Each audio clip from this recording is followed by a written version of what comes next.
Hello दोस्तों, मैं हूं आपका दोस्त अक्षय और आज आपको लेके चलूंगा प्रयागराज और वहां के पूरे दर्शन कराऊंगा और बताऊंगा वहां कौन कौन सी जगह हैं घूमने के लिए।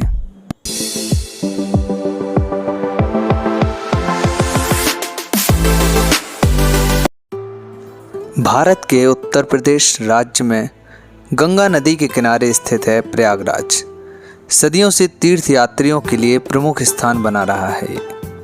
ये देश के उन 4 प्रसिद्ध शहरों में से एक है जहां कुंभ मेले का आयोजन होता है। यहाँ प्रत्येक 12 वर्ष में महाकुंभ और 6 वर्ष में अर्धकुंभ मेले का आयोजन किया जाता है। उत्तर प्रदेश की राजधानी लखनऊ से लगभग 195 किलोमीटर की दूरी पर स्थित है प्रयागराज। यदि आप सड़क मार्ग से प्रयागराज जाना चाहते हैं तो आपको राष्ट्रीय राजमार्ग NH2, NH27, NH76 और NH96 आदि राजमार्गों से प्रयागराज जुड़ा हुआ है, तो आप बड़ी आसानी से सड़क मार्ग से यहाँ पहुँच सकते हैं। इसके अलावा यदि आप रेल से पहुँचना चाहते हैं तो प्रयागराज जंक्शन, प्रयागराज रामबाग, प्रयागराज संगम, प्रयागराज चिपकी आदि रेलवे स्टेशन आपको प्रयागराज से जोड़ते हैं। इसके अलावा यदि आप बाय एयर जाना चाहते हैं तो प्रयागराज के पास में बमरौली एयरपोर्ट है।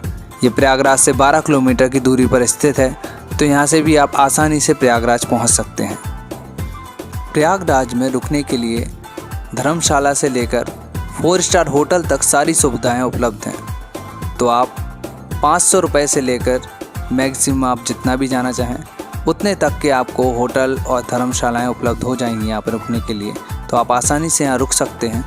भारत के प्रमुख तीर्थ स्थलों में से एक प्रयागराज है।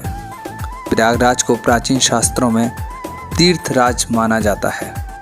इसके इतिहास की बात करें तो 16वीं सदी से पहले इसे प्रयाग के नाम से जाना जाता था।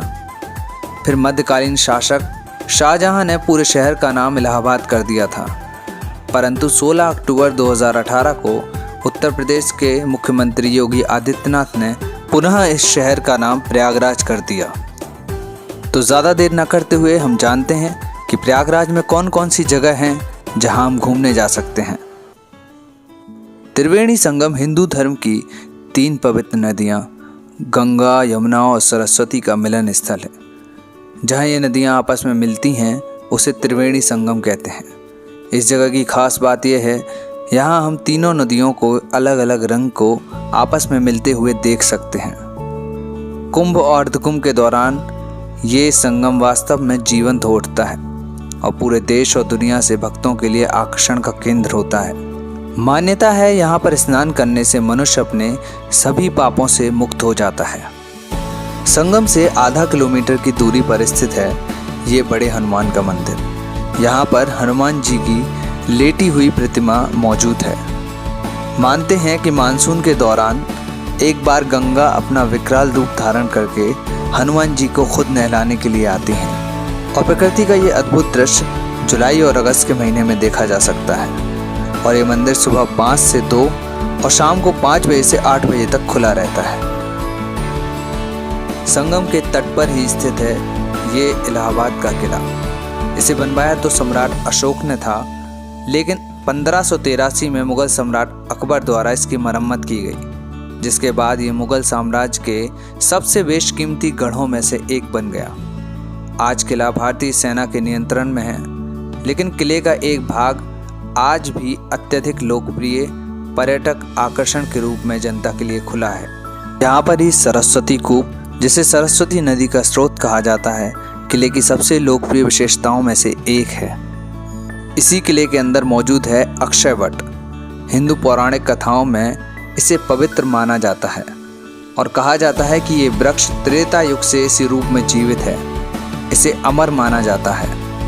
ये वृक्ष उस समय भी था जब भगवान श्री राम अपने वनवास के लिए चित्रकूट जा रहे थे।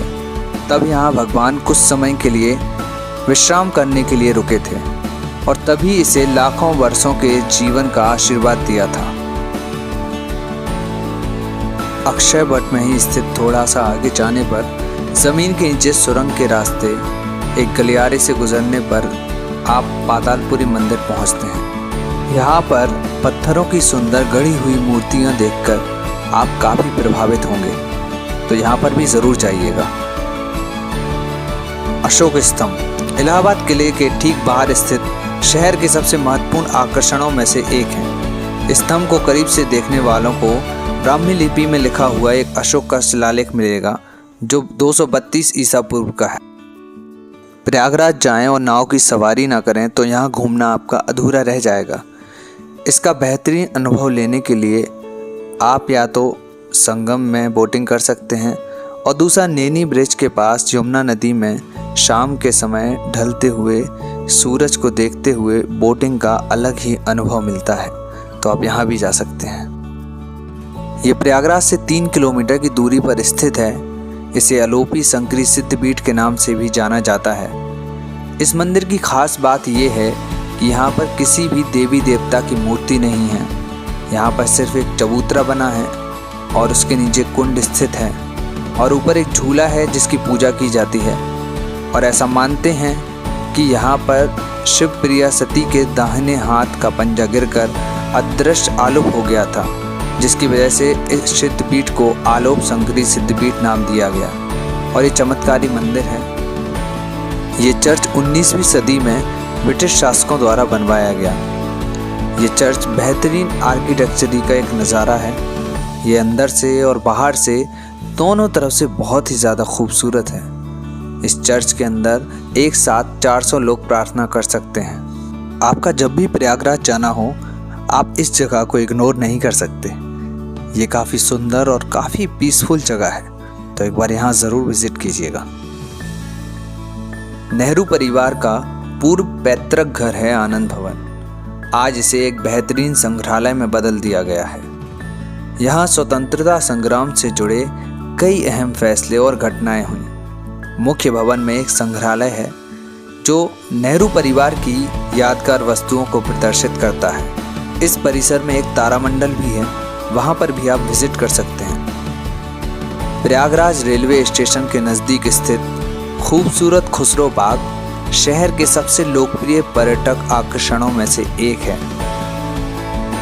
यह ऐतिहासिक इमारत मुगल बादशाहों के नक्काशी का बेहतरीन नमूना है और ये वही स्थान है जहाँ जहांगीर ने अपने बेटे खुसरो के द्वारा विद्रोह करने पर उसकी आंखें निकालकर उसे यहीं पर दफना दिया था। यहाँ पर सुबह और शाम सैलानियों की भीड़ इकट्ठा होती है। मुगल कला और वास्तुकला के बेहतरीन नमूने के कारण ये विदेशी पर्यटकों के लिए भी आकर्षण का केंद्र है। ये वही स्थान है जहाँ महान क्रांतिकारी चंद्रशेखर आज़ाद ने अंग्रेज़ों के सामने आत्मसमर्पण न करने की बजाय खुद को गोली मार ली थी।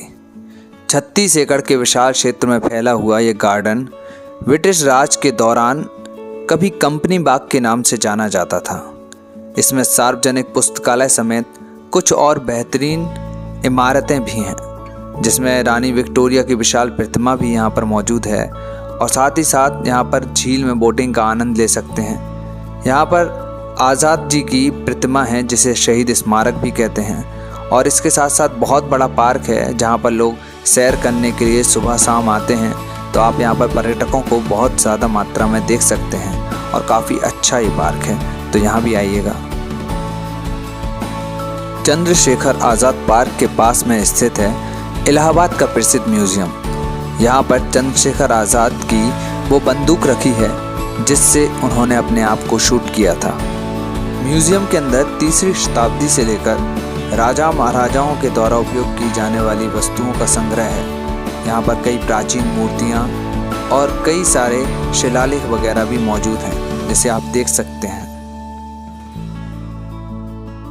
नया यमुना ब्रिज प्रयागराज की सुंदरता को 4 चांद लगाता है। इसे नैनी ब्रिज के नाम से भी जाना जाता है। ये सस्पेंशन ब्रिज 1.5 किलोमीटर लंबा है और ये आजकल के युवाओं के लिए सेल्फी पॉइंट बना हुआ है। शाम होते ही यहाँ पर स्थानीय पर्यटकों की काफ़ी भीड़ लग जाती है और लोग यहाँ पर फोटोग्राफी का आनंद उठाने के लिए आते हैं। तो आप यहाँ पर आते हैं तो एक बार आप लाइफ टाइम एक्सपीरियंस के लिए यहाँ भी आएँ और इसका भी आनंद लें।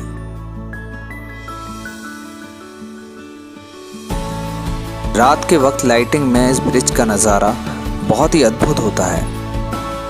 प्रयागराज से 13 किलोमीटर की दूरी पर स्थित है तीर्थंकर ऋषभदेव तपस्थली।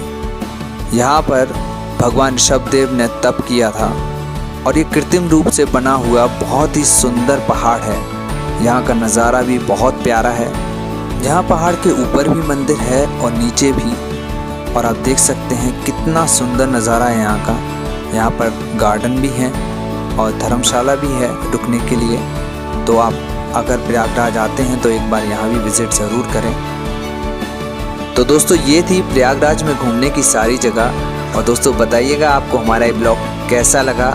कमेंट कीजिए, लाइक कीजिए, शेयर कीजिए और सब्सक्राइब करना बिल्कुल भी मत भूलिए हमारे इस चैनल को।